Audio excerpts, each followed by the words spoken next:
أعوذ بالله من الشيطان الرجيم. بسم الله الرحمن الرحيم.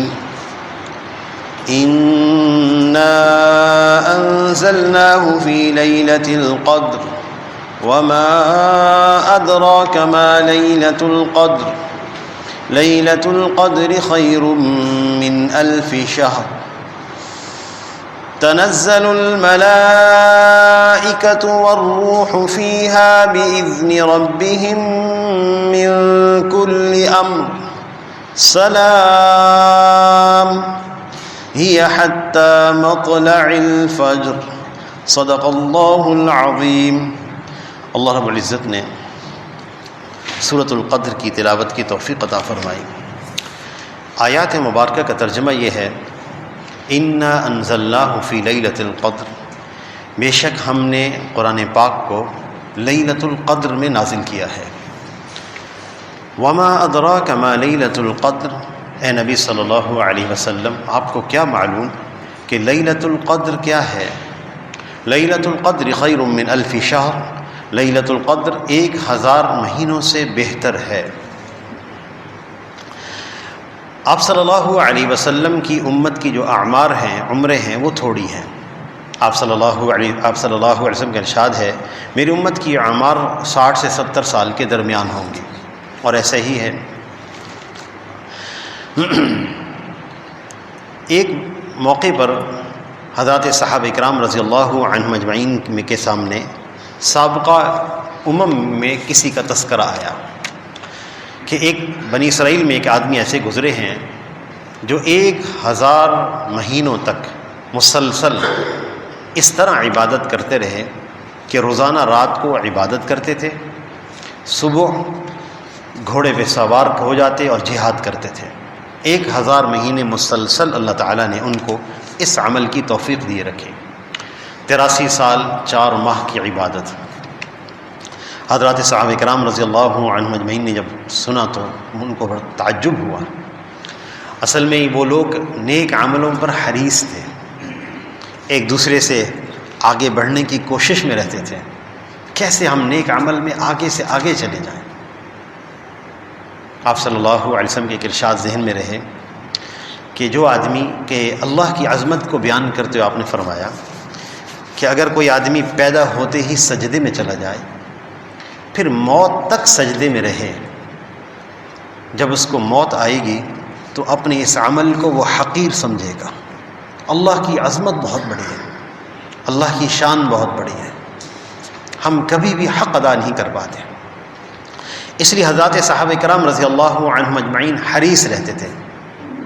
جیسے ایک دفعہ آپ صلی اللہ علیہ وسلم کے سامنے آ کر عرض کیا: یا رسول اللہ، ذہب اہل الدثور، مال والے سبقت لے گا یا رسول اللہ.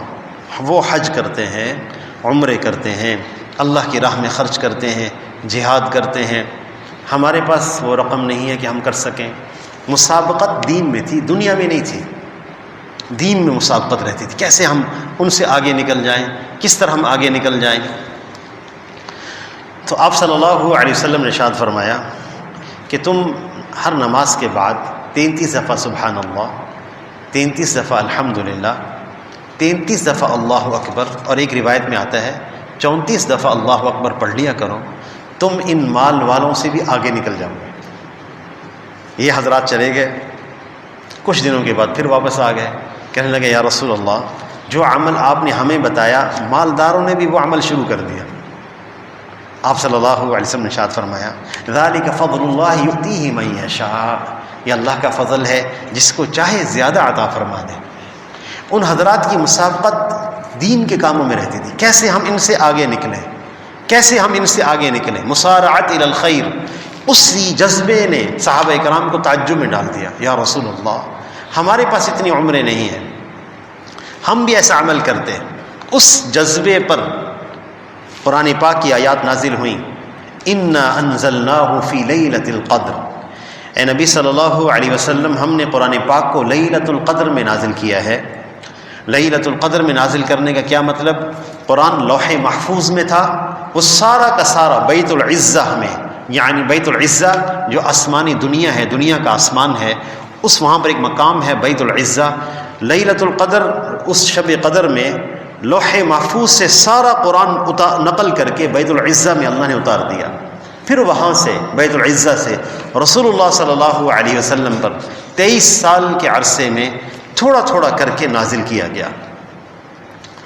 لہذا بسا اوقات ذہنوں میں آتا ہے کہ شاید پہلی وحی لیلۃ القدر میں آئی ہے، اقرأ بسم ربک الذی خلق، یہ وحی تاریخی اعتبار سے شوال میں آئی ہے، لیلۃ القدر میں نہیں آئی۔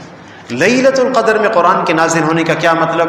لوح محفوظ سے آسمانی دنیا کی طرف سارا قرآن منتقل کیا گیا ایک ہی دفعہ، وہ لیلۃ القدر میں تھا۔ اللہ جل شانہ نے یہ رات منتخب فرمائی جو بڑی عظمت والی تھی۔ قدر کا معنی ہوتا ہے، ایک معنی قدر کا آتا ہے تنگی کے، جیسا کہ سورۃ الفجر میں بھی ہے کہ اللہ جل شانہ کا یہ ارشاد ہے، وَأَمَّا إِذَا مَبْتَلَاهُ فَقَدَرَ عَلَيْهِ رِزْقَهُ فَيَقُولُ رَبِّي أَهَانَنِ، جب ہم کسی بندے کو آزمائش میں ڈالتے ہیں، فَقَدَرَ عَلَيْهِ رِزْقَهُ، اس کا رزق تنگ کر دیتے ہیں، تو ہم وہ بندہ کہتا ہے اللہ نے مجھے ذلیل کر دیا۔ قدر کا معنی تنگی کی بھی آتا ہے، تو لیلۃ القدر کو لیلۃ القدر اس لیے کہتے ہیں کہ اس دن اتنی کثرت سے فرشتوں کا نزول ہوتا ہے کہ دنیا اپنی وسعت کے باوجود تنگ ہو جاتی ہے۔ اور قدر کا ایک معنی تقدیر کی بھی آتا ہے، اس کو لیلۃ القدر اس لیے کہتے ہیں، اس میں تقدیر کے جو فیصلے ہوئے ہوتے ہیں وہ 4 فرشتوں کے حوالے کیے جاتے ہیں، وہ فرشتے ان کو لے کر زمین پر اترتے ہیں۔ معروف جو 4 فرشتے ہیں وہ جبرائیل ہے، اسرافیل علیہ السلام ہے، عزرائیل علیہ السلام ہے، میکائیل علیہ السلام ہے۔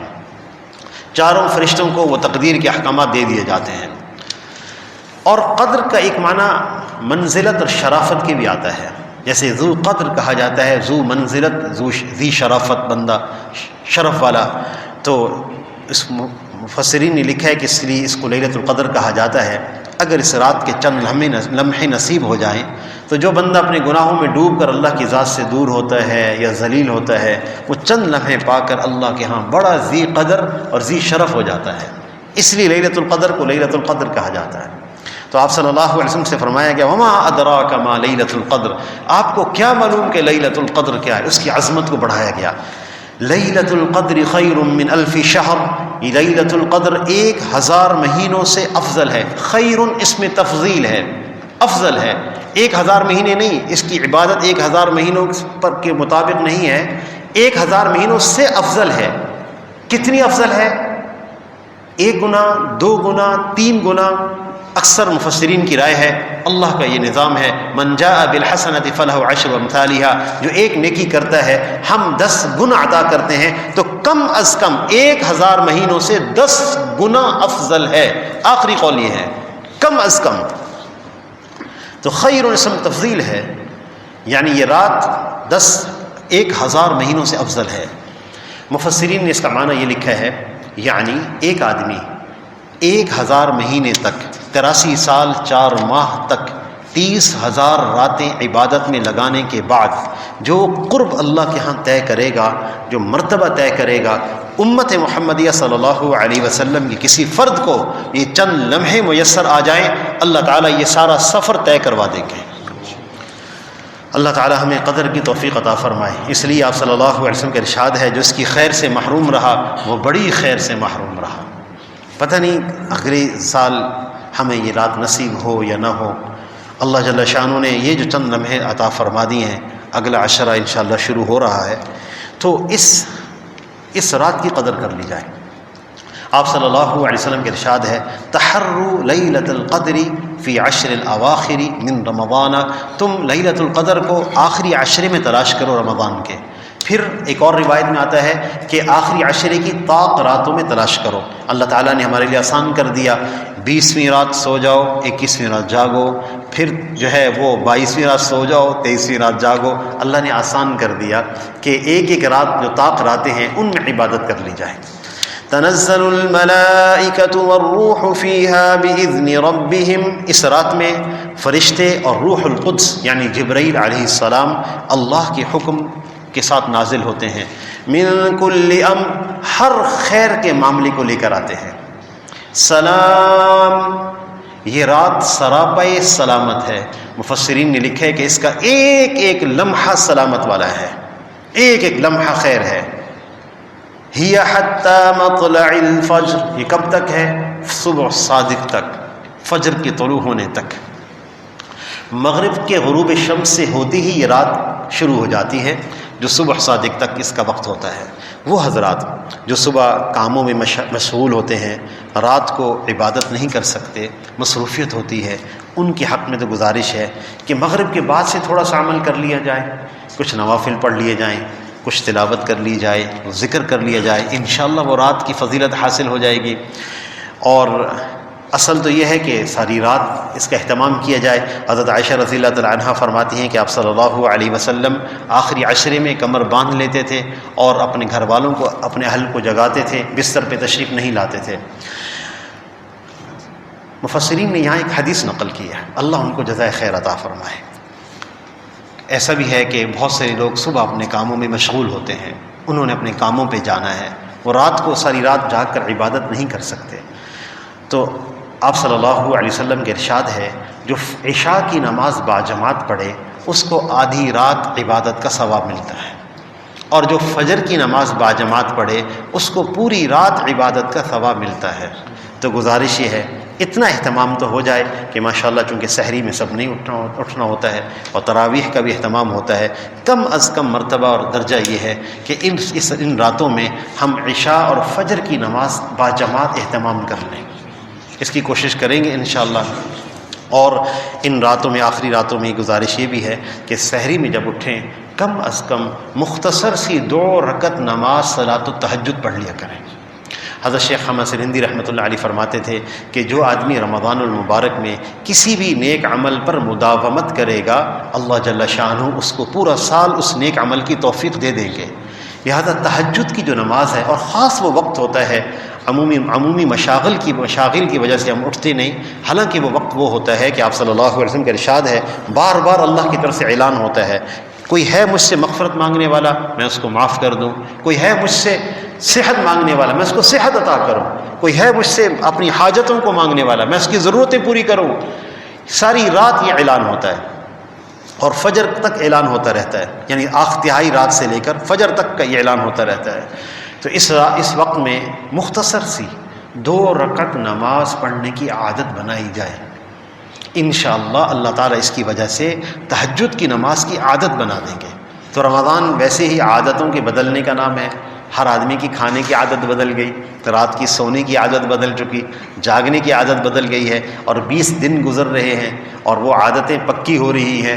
تو بھائی یہ عادتیں پکی رہنی چاہیے، رات کو اٹھنے والی. اس کی کوشش فرمائیں گے انشاءاللہ. اللہ ہم سب کو عمل کی توفیق عطا فرمائے.